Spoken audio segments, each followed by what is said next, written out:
Most people still don't negotiate, but when they do, the odds are actually pretty good. Glassdoor found that around 54% don't negotiate or didn't negotiate their most recent salaries. But in 2024, a survey showed that 82% of full-time workers who asked for a raise got it.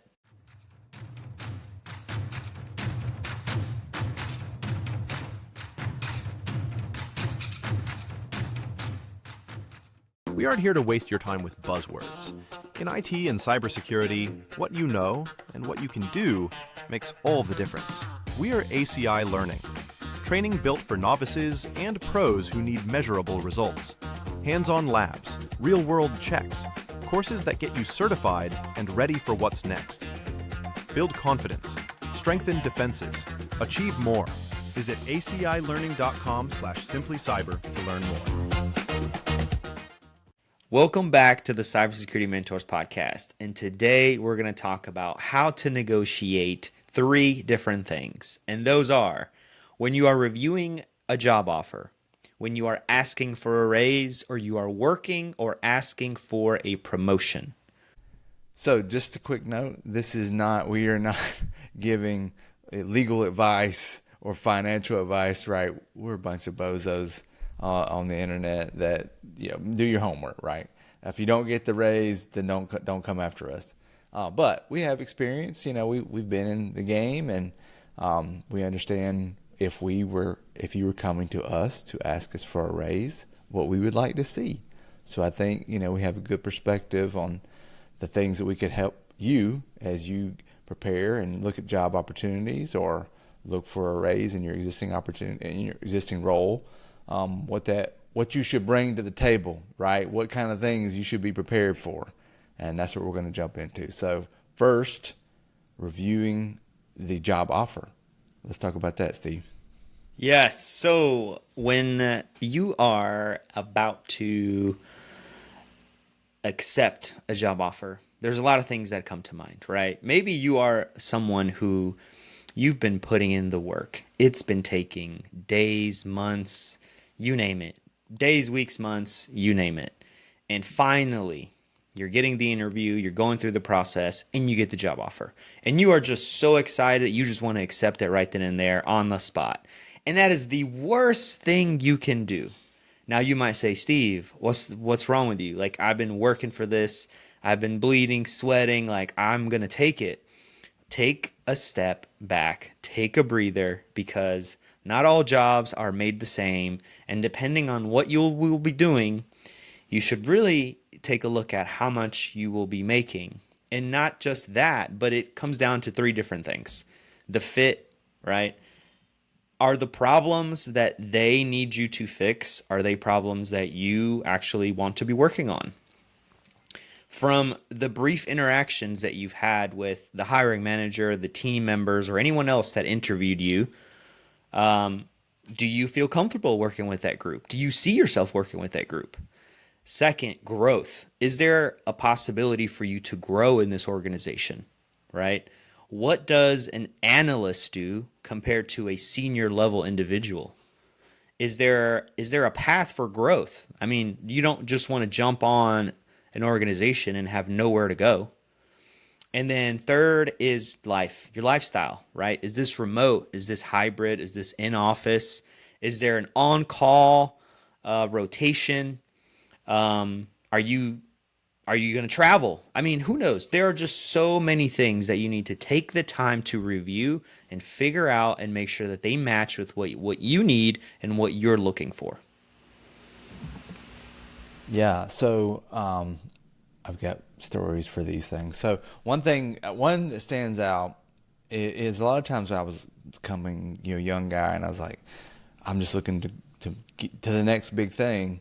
Somebody would say, well, what does the company do? And I was like, I don't care what they do, right? I mean, it's a job, and I think I can do the job, and it pays more. But I really learned later, I was like, you really should understand what their business is and what the company is about and what their goals are, right? Everybody's goals are usually, businesses are like get bigger, make more money, whatever, make more things. But like I just kind of got lucky in some places that I went to, and I was like, oh wow, I didn't know anything about this company. Like for example, the Torrington company, which became the Timken company, like they are bearing and steel manufacturer. Like I had no clue what that meant and what they were doing and why they were doing it. And then I went into logistics in that company. I had no idea about logistics, but in IT, you're like, well, you can do IT for anything. But if I had known what I was getting into, I might have been like, oh, wow, I didn't know that, yeah, you are IT, but you're IT for that whole arm of the logistics warehouse. And you're going to have to learn. Guess what? IT is not abstracted from the business. It really isn't. It helps run the business.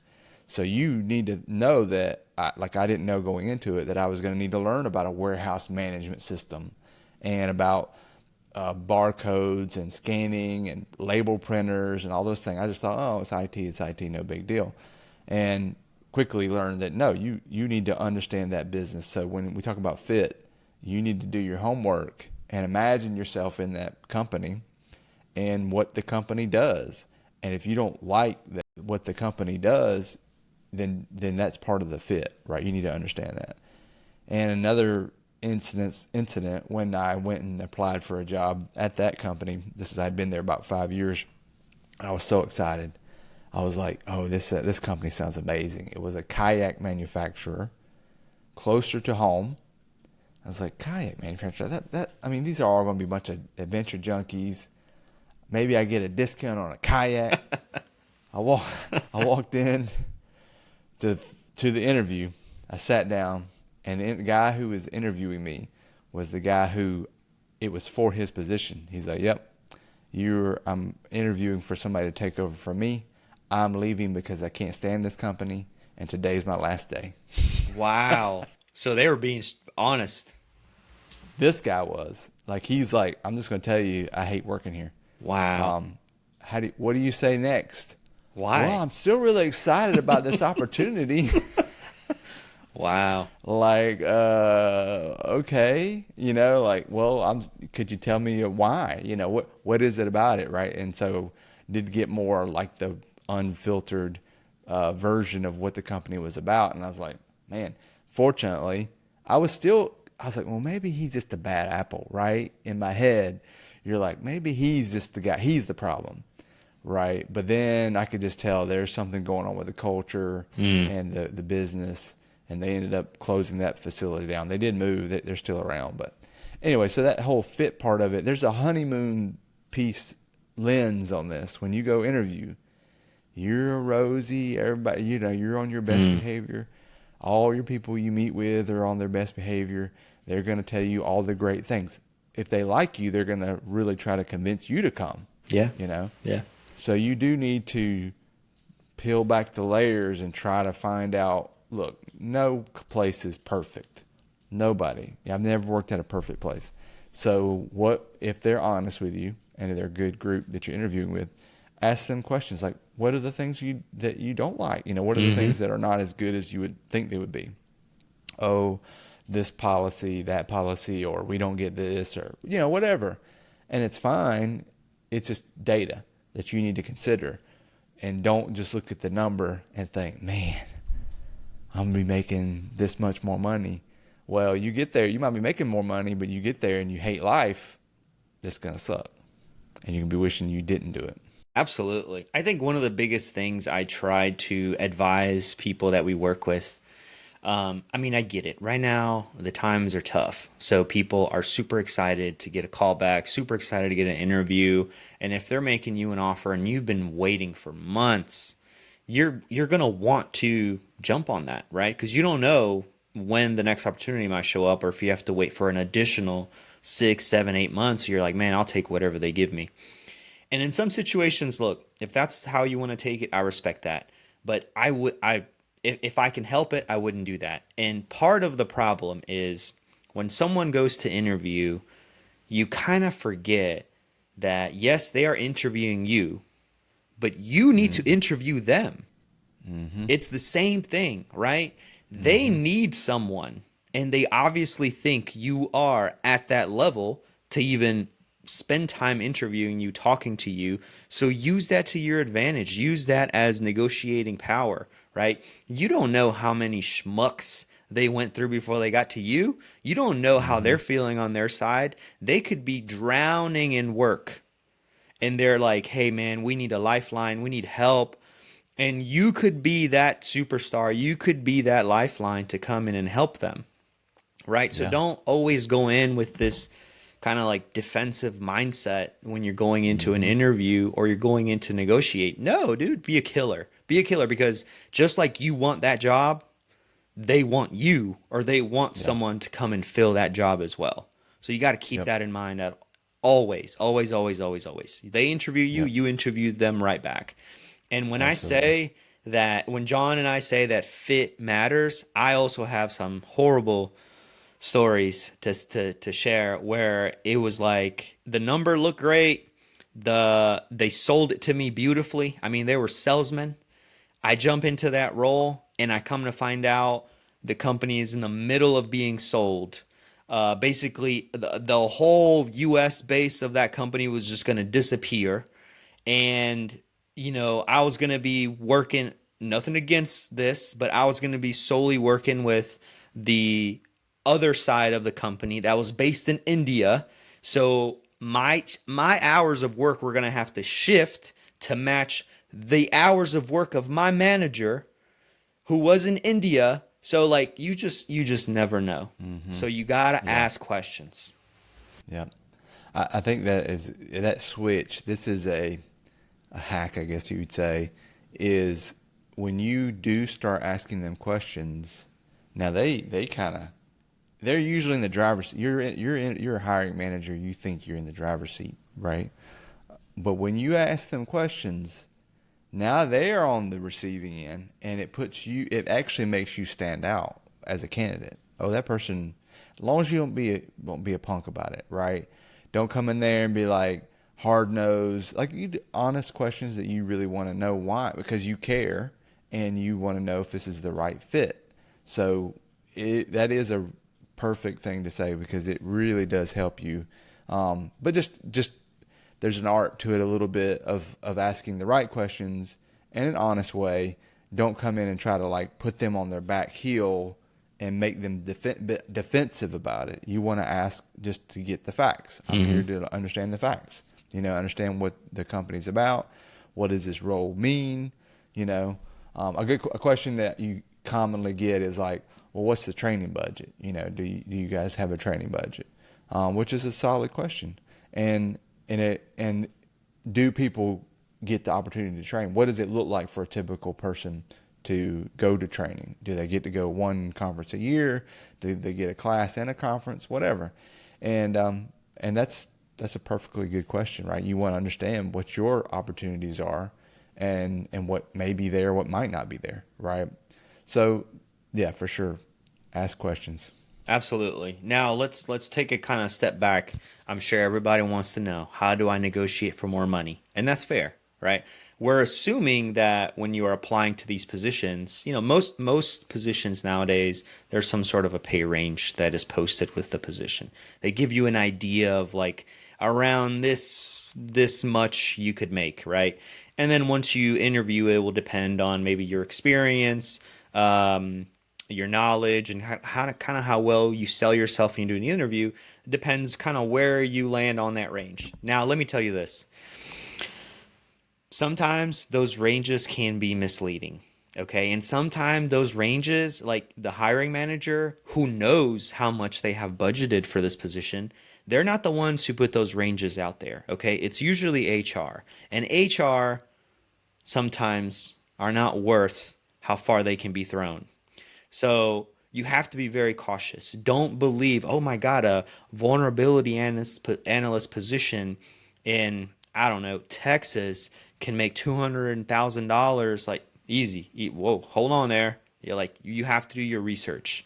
Don't just believe everything you see on LinkedIn. How can you do that, right? How can you look?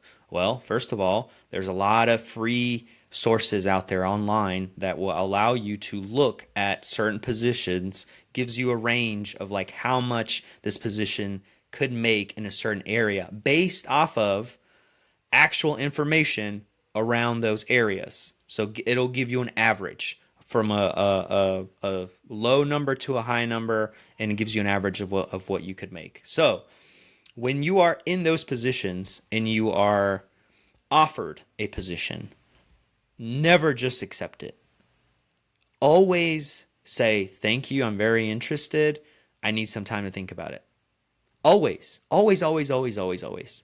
Because more times than none, there is some negotiation power and some wiggle room. They are always going to lowball you at the very beginning. Always. They're going to want to get you for the cheapest price they can. So you have to go into these interviews and negotiations knowing that there's always a little more. So by doing so, by taking your time, if you haven't done your research, you can use that time to do additional research. But at that point, they have listed everything that they are willing to offer you if you take that role. And this is where some of these additional questions could be asked about on-call, travel, relocation. What kind of relocation plans do they have if you're relocating? Are you going to be working remote, hybrid, in office? How far away is your office from your house? Are you going to be driving an hour one way? How much gas is that? Traffic. I mean, there's so much for you to really consider and just think about and talk about with yourself, your family, to make sure that this is the right opportunity for you. And if somebody asks me, hey, is there, they say, hey, I'm going to take my time, think about it, then I'm good. You should. Yeah. It's not a bad thing. I'm not going to take that negatively. Oh, they don't want to say yes right now. And if the hiring manager or recruiter is trying to pressure you, which a recruiter will pressure you, you're going to get pressure from a recruiter because the recruiter is looking at that payday. Mm-hmm. A hiring manager, if they're pressuring you to make a decision right then, maybe you need to think twice about it. Even if they're in a tough situation and they need somebody right now, mm-hmm.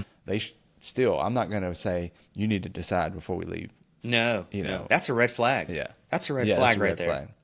Yeah, I will say, like, I don't know that they're always lowballing you, but if somebody asks if there's an opportunity for more, like they ask me that, then I can say, I can ask. It might be possible. My hands might be tied, right? It might be like, hey, this is all we've been budgeted for. But it doesn't, I'm not going to look at you negatively if you ask, Mm-mm. is there any negotiating room here? Mm-hmm. That's okay.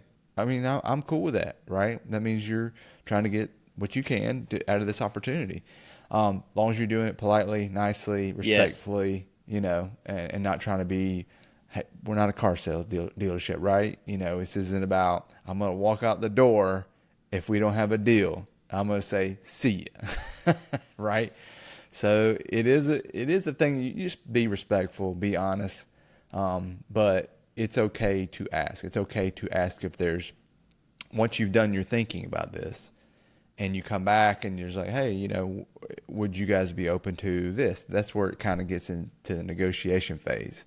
But it's also okay to say in that first time that they make the offer, okay, thank you so much. Is there any wiggle room?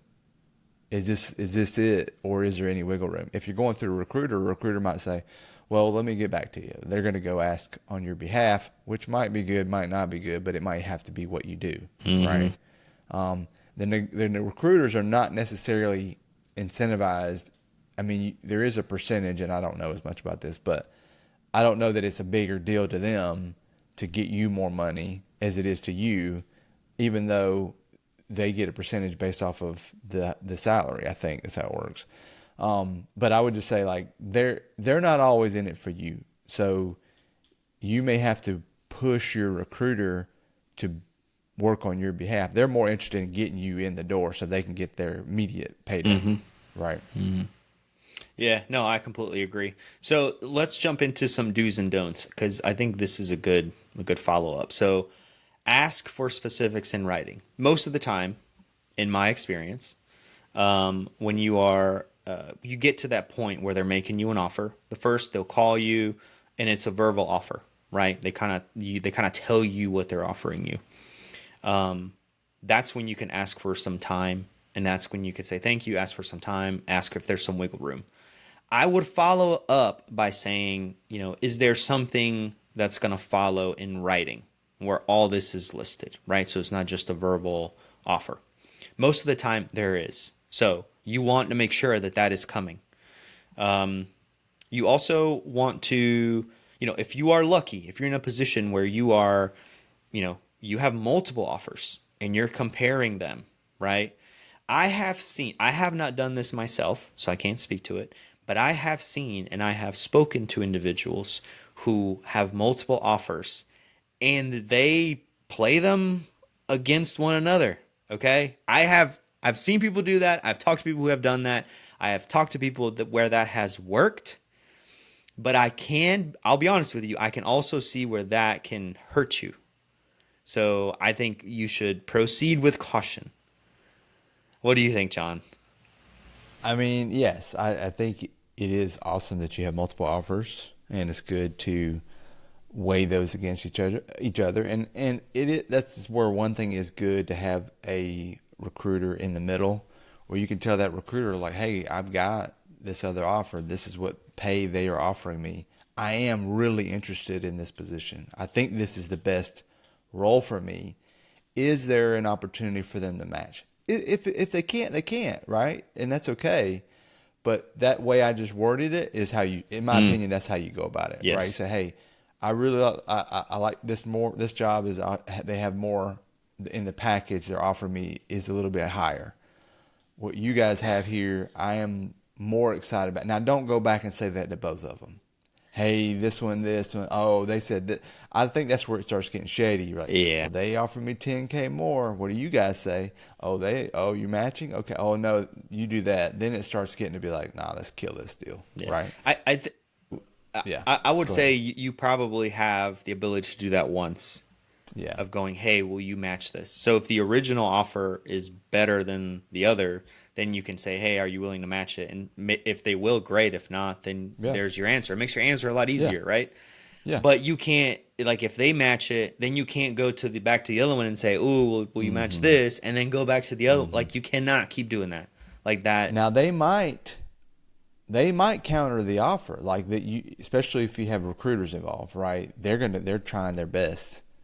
And they might go back to the first one and say, hey, they matched, and he's really thinking about that one because they matched and he likes it. And they could come back with another counter. That's okay, but you don't. I had that happen before, literally, and I was like, sorry, I really like this opportunity. I don't want to get into this, war of offers, because I feel like they start looking at you a little differently if you start going back and playing the two, So it does help the company know, like, this person is in demand, Yeah. So it's not a bad thing to say, I do have multiple offers. Don't lie about it and play that game where you're like trying to play them and say, because I've had them say, well, can you bring that offer in writing? Yes. To prove. And show me that you have an offer. Right, right. Yeah, that's the other thing. So don't think that, I can lie, because some companies will say, oh, well, show it to me. Like, let me see it. Let me confirm that this is legitimate, and then we can continue our conversation. So that's the last thing you want to do is just lie or try to come up with some lie where it's like, oh, well, you know what? Never mind. I don't want to go down. Yeah, I think I want to rather go with you guys. Not worth it. Red flag. Red flag. I was going to add one more thing. I'm just looking at my notes here. Okay, the other thing. So sometimes there may not be as much wiggle room as you would like from the pay standpoint, but there could be other possibilities for other things that you could negotiate that will make your decision a lot easier, and then you still feel like you're getting more than what they originally offered, right? It could be with how much vacation time you get. It could be with whether you're working remote, hybrid, in the office. It could be on call, depending kind of how this company or this position does the on call. It could be about growth. It could be training. right? So if they are not able to pay you more for your annual salary, well, maybe they can provide so many trainings that will help you as a professional grow, but also help the team and the organization. So there's a number of things that you should try to leverage and try and see what they're willing to do to work with you to make sure that you are happy and ready to go with that position. Yeah, no, don't just consider just the salary or the pay, right? Consider the whole deal, and maybe they have a fully remote policy and the other companies don't, right? So what is it that's it's not all about pay. I have definitely rejected opportunities that I thought at first was going to be great and they were paying a lot more. But when I started looking at the whole package of like, I'm going to be in the grind, working 60 hours a week, and just like, that's the culture. And it's like, that's not worth it. Like, it's not worth it for me. So it may be for you, maybe different phases of your life that's okay. And you're trying to build up your resume and your skills. That's okay. So it's not, don't take my example, but consider your options and what you have. Absolutely. Going back, I want to add one more thing before we jump on to the next item. When we were talking about learning to see if this organization is a good fit for you, one of the things we really promote and try and push our mentees and that we work with through CPS is reaching out to individuals in that organization. So we say, hey, it's good for you to reach out to them and just ask them about the position, ask them about the team. But it is also a good opportunity for you to get some information, insider information, before you even go down that route of interviewing or even applying if you do it beforehand. And there is no better person to tell you the real deal, like the true stuff of what's going on in that organization, but someone who actually works there and somebody who's part of that team, because they are living it and they are breathing it. And most people will be honest and they will say, you know what, man, I am like counting the days until I can get out of here. So just FYI. Or they can say, oh, this is a great team. Really enjoy working with this group. Leadership is amazing. They have your back.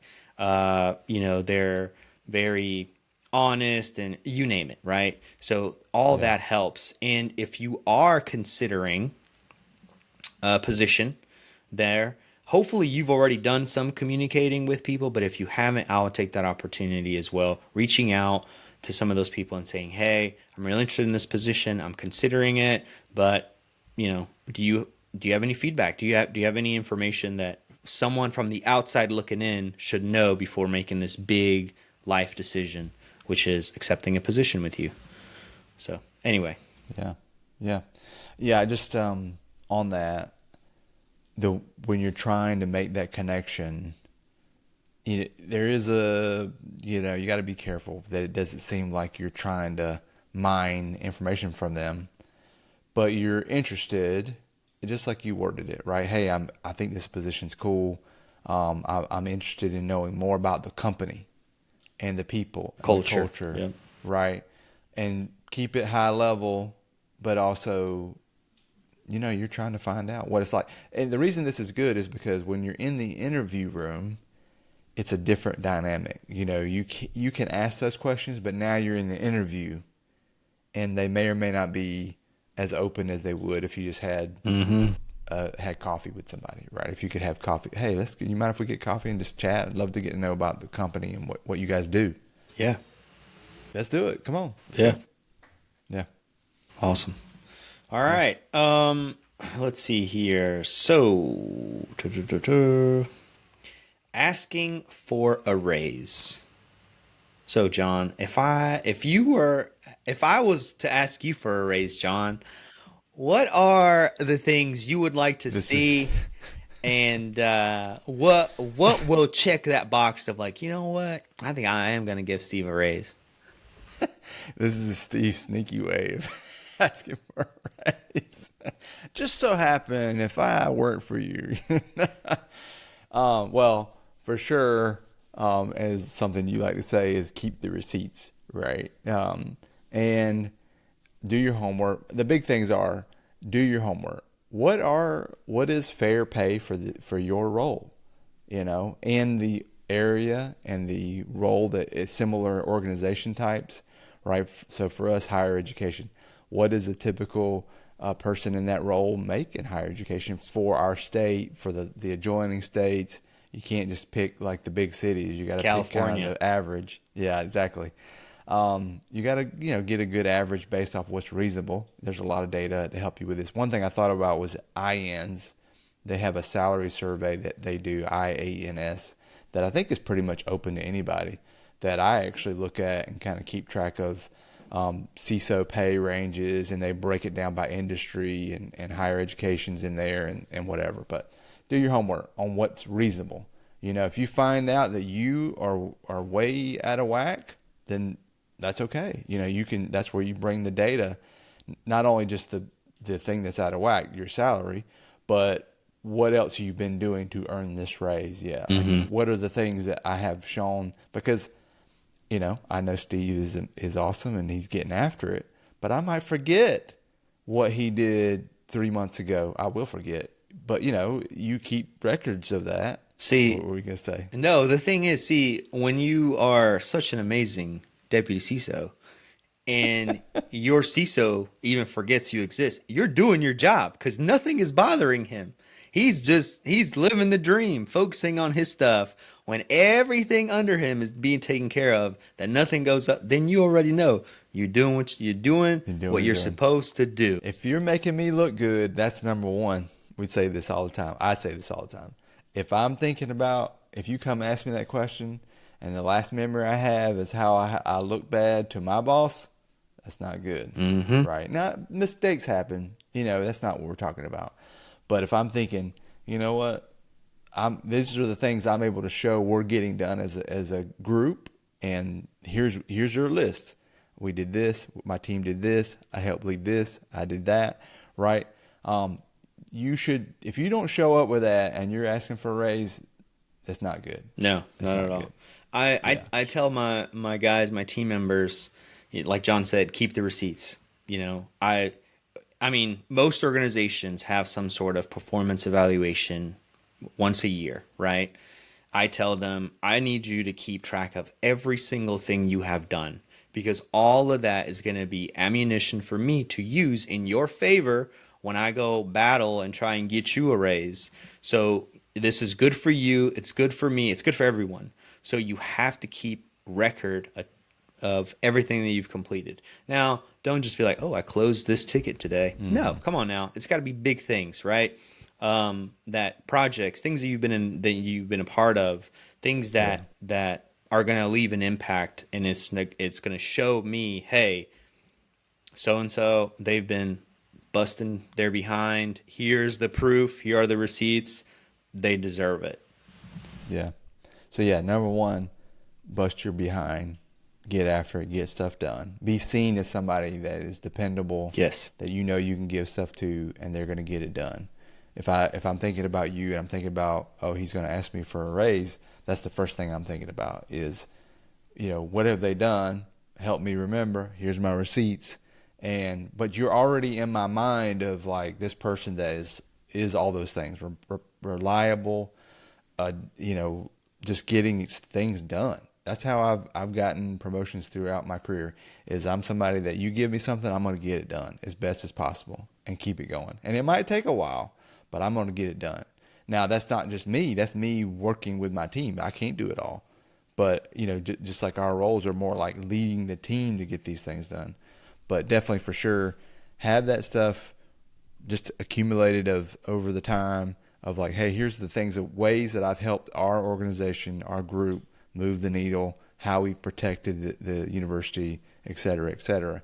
And if you, alongside that, you're like, and right now, I've done my homework here. You could even work with HR. Some HRs will help you out with this and say, hey, would you mind doing a salary comparison for my role? And some of them will do that for you just as data. And you can say, it looks like for my role, my title, whatever, Here's what we're seeing in the area. Some HRs will do that for you. And then you have that data like, hey, I'm lower than my peers, right? Yep. Or if you're not, that's okay. You can make the case that you are better. This is about what's average for my peers, but I feel like because of X, Y, Z, I am a higher talented individual. I'm bringing more to the table, and you don't say this, but you're saying you want me to stay here because of all these good things that I'm bringing to the organization. So I'm making the case. Yeah. This is why I believe that I'm worth more. That's okay. It can't be adversarial. If it is, it's going to be bad because they might give you that raise, but then later they're going to be like, okay, that's it. You don't get anything else, right? You don't want that. But that's the kind of way the way I think about approaching it is bring your data, your homework on what you've been doing and what the typical salaries are, and or your case for why you think you should make more. And usually hiring managers are going to be like, you know what? You're right. And I think you are worth it. And I do think you should make more. And like, this might be a little controversial, right? It's not my money. Like, I've worked for managers that are penny pinchers and they're like, we can't give you another $1. Is it coming out of your pocket? Yeah. You know what I'm saying? Yeah. Like, I still need to be a good steward of it, but if I think you're worth it, I'm going to make the case. I think they're worth it. And I think, how is it going to hurt me to go ask HR or whoever to give you more money? Yeah. It's not going to hurt me. Yeah. They're going to take that from my paycheck. Exactly. Yeah. To give it to you. But I have definitely worked with managers that you think that you're stealing from them. Now, if small business, maybe. If it's a small company, I get it, maybe. But still, like, you want to show your value to them. At the end of the day, like, they're not going to ding me for giving you a raise. Yeah. Yeah.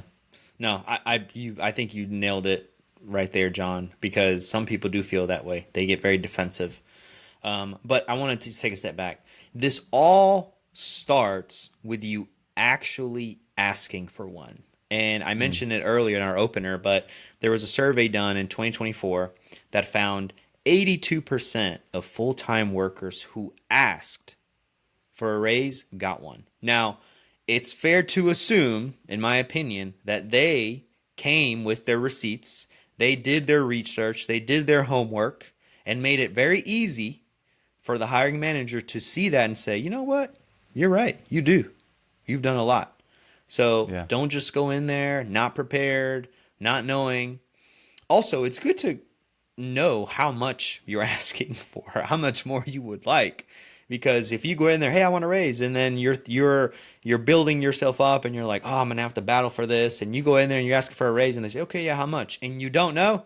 Come on, man. You got to be prepared. Be prepared. Yeah, that's a good point. I don't know. I just want a raise. Just more money. You want $1 more? Okay.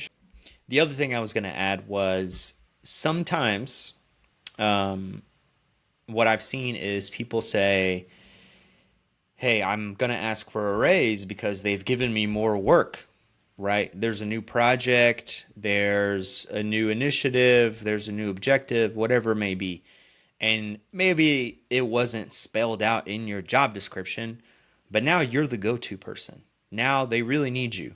Someone left, or this is a completely new project, and you were the one who unfortunately were doing so good that you knocked out all your projects and you had a little bit of leftover time, so they threw you in there. In my opinion, and I want to hear your thoughts, John, I would not ask for a raise before. If it suits you, if you have a choice and it suits you and you want to, sometimes you may not have a choice. You will have to do what your boss tells you to. Do the project, kick butt, take names. After that, in my opinion, is the right time to ask for a raise, especially if you're going to continue to do work in that area, continue to handle things, be the go-to, be the subject matter expert.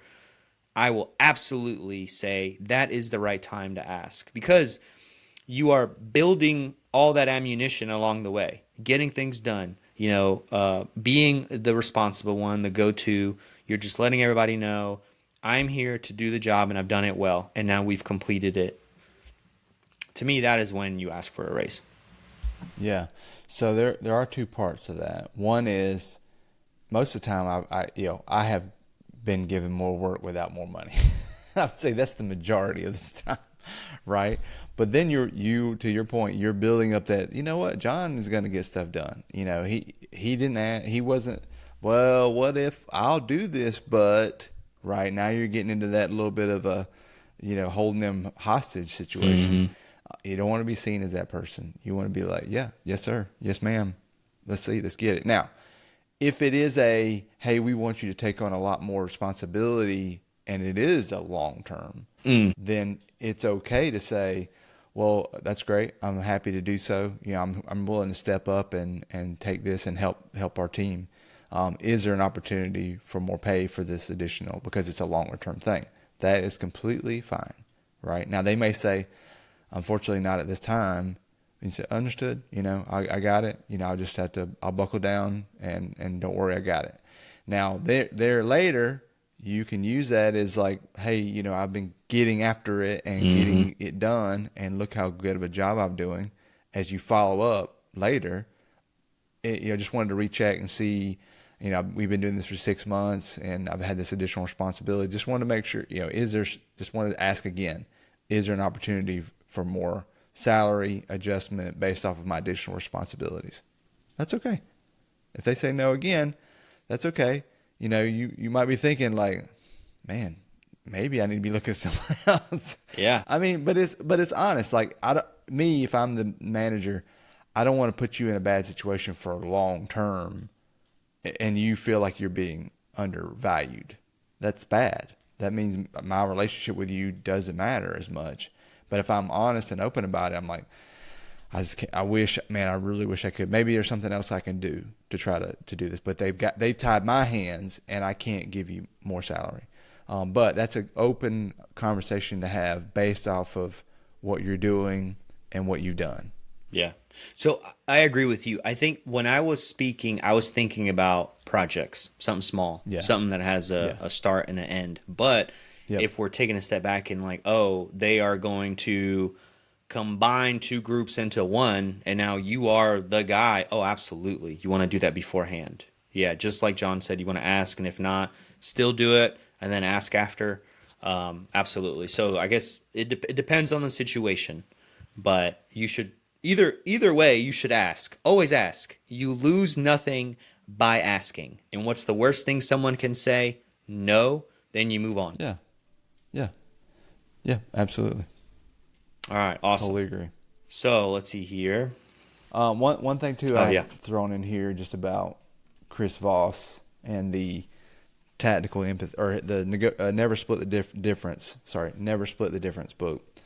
And he talks about tactical empathy, which I do think these are all like tactics that he's used for negotiation. He's a former FBI negotiator. Now, some of these are a little weird, and I don't know that they'll work. Now, you can try them, read the book, summarize the book, kind of get your idea on it. I do think the one that stands out the most is the tactical empathy, right? You're trying to put yourself in that hiring manager's shoes and think about, like a good example would be, I realize there are budget constraints and other priorities right now, but I wanted to see if now was an okay time to talk about my compensation, right? And you really do care. You want to come in and show that you care, and you are thinking about that hiring manager, knowing that they have a lot of stuff going on, and you're trying to put it in that way instead of, hey, I need something, I want something, I want to talk to you about it, right? So some of those things that stand out, I think that one in particular is good. There's some other tactics in here, like labeling and mirroring and calibrated questions. I'll let you guys do your research on it. I mean, it's all about negotiation, this book. Let me know if it works. I don't know if I've tried these enough to say like, oh yeah, that's for sure. That's a go-to tactic. But if you want to try it, let us know. Absolutely. All right. Thanks, John. Yeah, so that's so we'll probably link to that book in the show Yeah. notes to make it easier for people. Okay, awesome. All right, last topic for us today. Whether you're either working towards or asking for a promotion, the do's and don'ts, and how you should go after that. Any thoughts on that, John? I think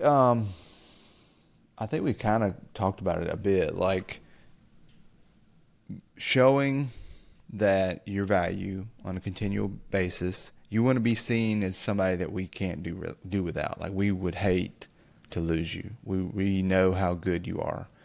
And if you came in my door and you're like, I hate to tell you this, but I've got another opportunity, and it's like, oh, oh my gosh, you're killing me, right? Yeah. I mean, but if possible, if it's all about your situation, have those conversations early with your manager. Say, hey, I'm just gonna let you know, right, that I know we've talked about, maybe you've already had that conversation about salary before. I know we've talked about salary. I know your hands are tied, but for me right now in my situation in my family, I've got to explore other opportunities, right? And that's okay. And then you're not surprising me, which a lot of times is what happens. You surprise them. You show up and you say, hey, I got an offer. I'm out in 10 days. I'm out in 7 days, 2 weeks, whatever. In my opinion, if the more open and honest conversations you have about this, and maybe that manager can't do anything, but now you're helping keep that relationship. So if you do decide you take another opportunity, it's not that surprise. And then maybe there's an opportunity to come back. You never know, right? You never know. So I think just having that previous conversation early, don't be disgruntled and upset and, you're bottled up inside and you're like, this is not fair. They don't care about me, whatever. They don't know, they may know, but they may not know until you have that conversation. So have it early and say, look, I know right now is maybe not the opportune time. What's the possibilities in the future for us to talk about this again? What can I do going forward to show my value that we maybe can readdress this? Yeah, that's a perfect thing to talk about. Yeah. And then they may say, no, you're killing it. Keep killing it. Keep doing what you're doing. You're making me look good, but you're making my boss look good, right? And then we'll bring it up again to HR in 6 months, 3 months, right? There's nothing wrong with that. And then later, if you say, you know what, I gotta do something here. That's okay. We tried, we worked together. I don't want to lose you, but what can I do to help you? That's how you want to move through that conversation. So I don't know if that's exactly what this bullet is about, but I'm just thinking about, you've had that previous conversation and now you're following up later with, hey, I'm just leaving, right? That's a bad way to put it. Yeah. No, I mean, I think you're right. I think communication is key. It always is for everything. Your marriage, friendship, you name it. Communication is key.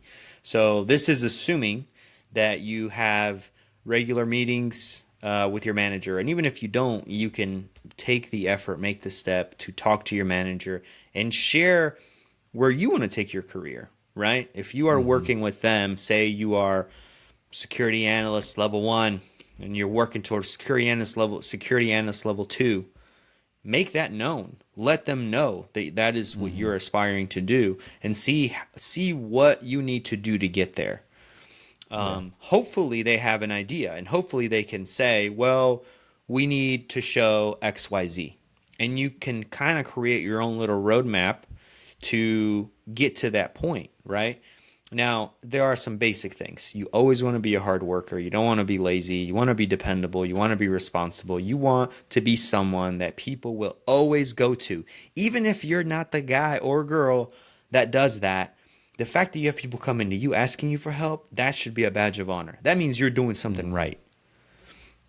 Now, when you have that plan in place and you are working towards it and you've met it, that is where all that we've talked about today comes into play.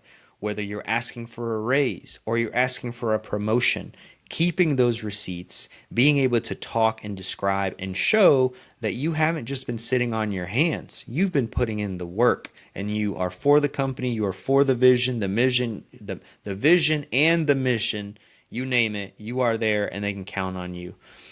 The other thing that I've seen too, though, is sometimes people show up and they say, hey, I've done everything I'm supposed to. Here are my receipts. This is what I would like. You said after X amount of time, after this was completed, that we can come back and talk about it. If they say no, it's up to you if you want to continue to stay there or if you want to look for other options.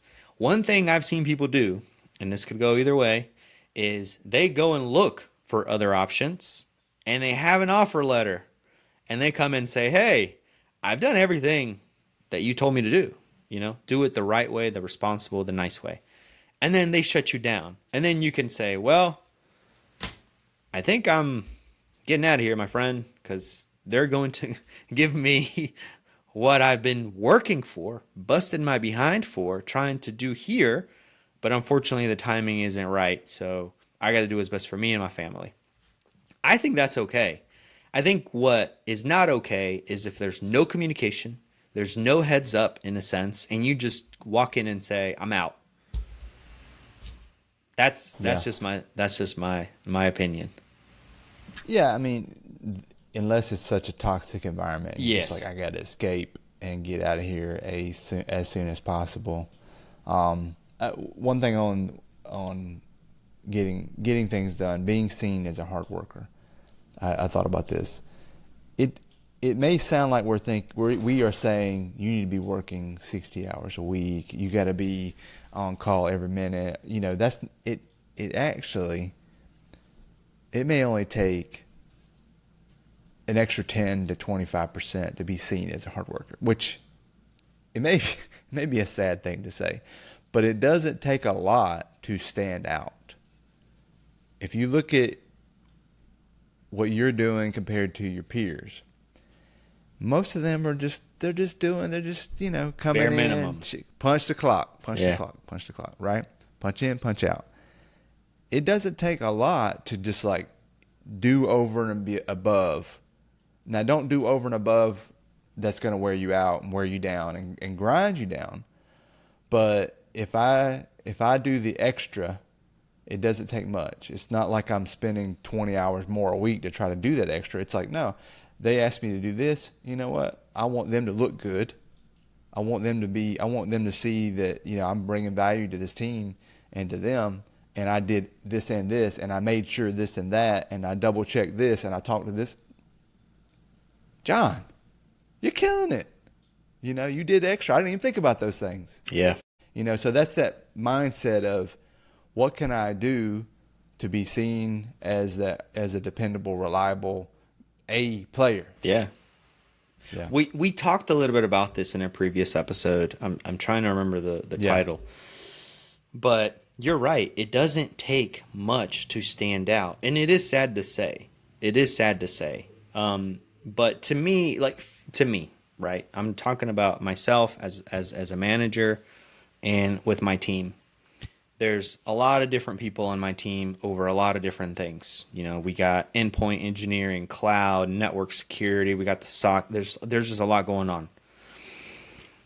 If I come to someone in my team now and say, hey, I need help with this, I know they're going to run with it. I know they're going to go for and run with it and kill it. Yes, they will ask me questions just to make sure that what they think I'm asking is actually it, so they can get to work on it. But I've also worked with individuals where I ask them something and it's a complete oh, I don't know.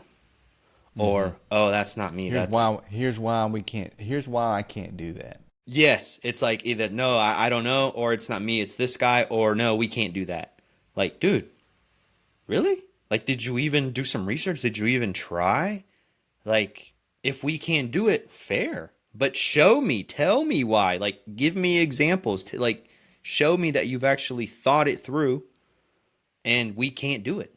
And then tell me exactly why, because I may have additional questions or answers for you that will push that roadblock aside, and we can actually get it done if we just communicate it. But if it's just a simple, oh no, we can't do that. Come on now. Steve's only seen me lose my cool one time in a meeting. Yeah. Oh yeah. And yeah, only one time. I'm pretty chill.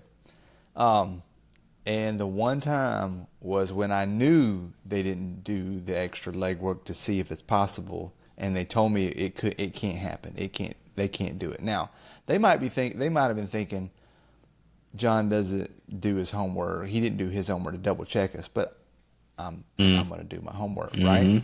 And I know better.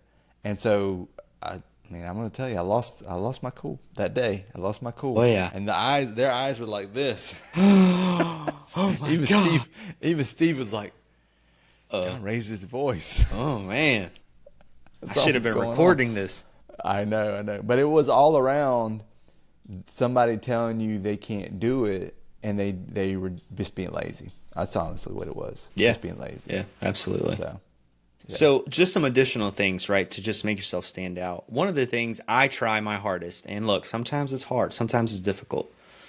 When people come to me, they usually come to me because either I can help them with something or someone on my team can help them with something. Or they just don't know what the hell they're doing and they're just trying to find someone to help them, point them in the right direction. So that's exactly what I do. Everything that comes my way, whether I'm the responsible for it, whether someone on my team is responsible for it, it does not matter. I try and find them the answer. I don't just say, oh, no, it's not me. It's this guy over here. I go to that guy, especially if I know who it is. I'll go and say, hey, this is the question that was just asked for me. What do you think? And can I send this person over to you for further questions or anything that you may need? Sometimes I don't even need to do that. Sometimes I just need to find the answer to the question. So instead of sending somebody to go to talk to somebody else, I'll go find the answer to the question and I give them the answer. All those little things, you might think, oh man, well, you're just wasting your time and this and that, whatever. No, I'm building my own reputation in the organization. They know, hey, if something's going to Steve, he may not be the right person for it, or he may not know it, but he's going to figure it out, or he's going to try to figure it out and let us know. That matters. That matters so much. Because the last thing you want is for people to have an idea of you of someone that can't get anything done. Like, they can't count on you. They can't go to you to help them solve a problem because it's not in the area that you are responsible for. Like, yeah. Or it's like you do just what was told. Like, yeah, I get it. Like, hey, I give you something to do and you do that thing. But if I'm doing 1,000 things and I'm in my world and then I have to go back and say, oh yeah, I did that thing. Oh, you know what? Can you also do this? Can you also do that? You're adding the additional value of like, hey, I went ahead and talked to so-and-so. I talked to so-and-so. You're not just a one and done. I did what you told me to do and I checked that box, right? You know, it's about bringing the extra to help your team, your manager. absolutely. And then just being, just being reliable, you know, just being a reliable individual. Like, this seems very simple to you, to everybody listening probably, but when you start working and you start being in the field, you will notice things where it's like, it's really easy to be reliable, but some people just fall short. Yeah. And it matters. As a manager, I need to make sure that I have a reliable team. I can count on my team, that I can trust them and they can trust me. And just building that relationship is super important because it goes all back to culture and what you have. My team knows that if something happens, I have their back. And I know that if something happens, they have mine. And that is the most important thing you could do as a manager and in leadership is have that and have a strong team. So last thing I'll add to is just don't bring drama, don't add drama, don't stir up drama, right? Like, you want to be able to say, hey, that person, they're not in there gossiping and causing a stir and a ruckus. You might be a killer. You might be the most technically savant person that you can just get stuff done, and we know we give you something, you get it done. But then you're over here stirring up trouble and you're causing a ruckus, and we can't have you in a meeting because you always are arguing and you think you know it all. Like, we're gonna, if we don't if we get that kind of heat, because it's going to come back to us. Hey, so and so, they were just arguing with everybody in that meeting.